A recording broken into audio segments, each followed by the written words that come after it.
D-Lo for boxing. All right, y'all. I want to get my take on Arreola versus Andy Ruiz. All right, so to me, I feel like we're in for an action-packed fight. I think it's going to be a lot of punches thrown, a lot of excitement. Maybe one or both of these guys hit the deck at some point in this fight. Going into the fight, you have to think about, I'm thinking about what I last saw from both guys, okay?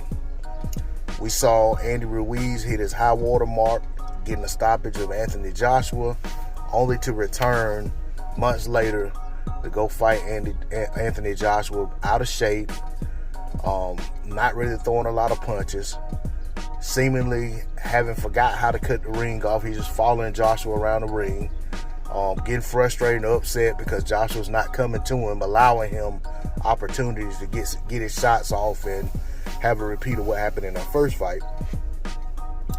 And, basically lose the fight, and then afterwards say he wants a trilogy. When in most cases that would be a good argument. People would demand that. You got a stoppage win over the guy. He beat you in basically a snooze fest of a boxing match. And people would usually demand that, hey, let's go run. Y'all should run this back. Let's see, see if you can do it. See if who's the best between the two guys. But because of the way that fight went, and the fact that Andy came into the fight in the manner in which he did, that is why people aren't demanding or didn't demand that fight, go to a trilogy. So you take Chris Arreola on the other side. He was in a fight versus Kalnaki, in a fight in which these guys, I think they set the record for most punches thrown in a heavyweight fight.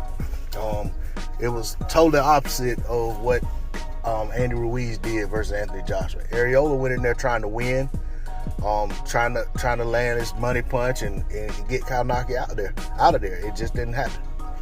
He took a lot of shots in that fight himself, but he never wilted, he never folded, he never touched the canvas. He never seemed in jeopardy of being stopped.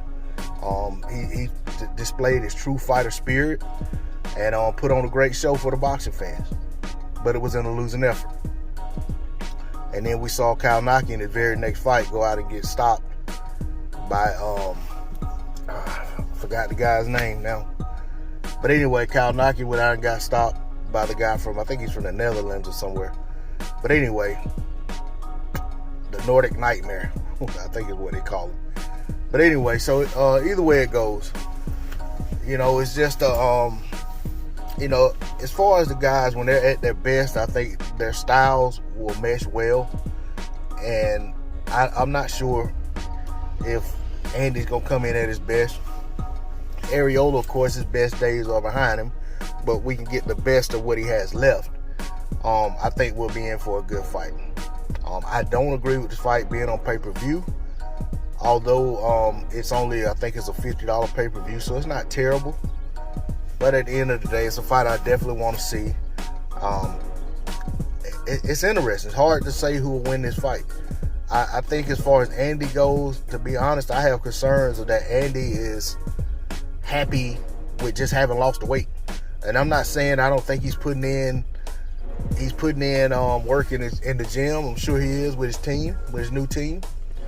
But Andy has, ever since the spotlight got put on him when he beat Anthony Joshua, I think more so than Andy was taking in the praise for having done what he done, I think all of the comments about his body and all of the talk about how he looked, I think that affected him more than actually winning the fight.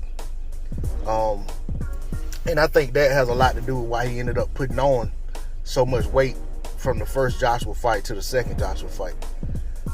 You know what I'm saying? I think it was an adjustment to the newfound fame. I also feel like there was some shame because more people talked about how he looked in terms of his body than how he looked in terms of getting the job done in the ring. And for Andy, even himself, he talked more about wanting to look like AJ. But when you know what I'm saying, it's like he'd rather look like AJ than fight like Andy Ruiz. That's what I took away from it. So I'm interested to see how all of this, comes together when these guys fight. I definitely feel like Andy's the fresher fighter. He should have the upper hand, but I'm just not ready to write Chris Arreola off just yet and say that he's not going to win the fight. Because like I said, there's a lot of questions about Andy Ruiz that I got to see answered in the ring. So with that being said, I'm going to make my pick on Champ Ross in terms of who I'm picking to win the fight with the Fantasy Boxing League. And y'all go over there and check out Champ Ross on Facebook. Join that Fantasy Boxing League. Y'all want to make some picks and, possibility to win at the end. But as far as me making a prediction and saying who's going to win the fight, I'm not ready to do that. Probably may not even do it online. But what I will do is I will make my pick on Champ Ross probably this evening as to who I think will win the fight. But it's tough, man. I almost want to flip a coin because there's just too many unanswered questions about Andy Ruiz. And Chris Arreola has slimmed down as well, and he's looking probably as fit as he's looked as a professional in a long time, if ever. So, and we don't know what his weight loss is going to do, how this weight loss is going to affect either one of these guys.